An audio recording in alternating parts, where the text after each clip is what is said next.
கடற்கன்னி குழந்தையை கப்பலில் மறைத்து மீனவரின் படகிற்கு நீந்தி வரவேற்றாள். மீனவர் உற்சாகமாக கையசைத்தார். ஆனால் படகு கலங்கரை விளக்கத்தில் மோதியது.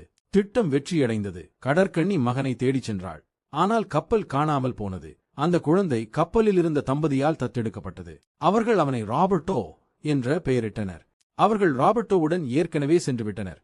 அவள் மகனை அழைத்து செல்வதை பார்த்து துக்கத்திலும் இயலாமையிலும் கண்ணீர் வடித்தாள். 15 ஆண்டுகள் கழிந்தன. ராபர்ட்டோ வளர்ந்து உயர்நிலைப்பள்ளி மாணவராக, பள்ளியின் நீச்சல் சாம்பியனாக, திறமையான வீரராக பல பெண்களின் இதயங்களை வென்றார். அவரது 15வது பிறந்த நாளில் வகுப்பு தோழி அண்ணா காதலை ஒப்புக்கொண்டாள்.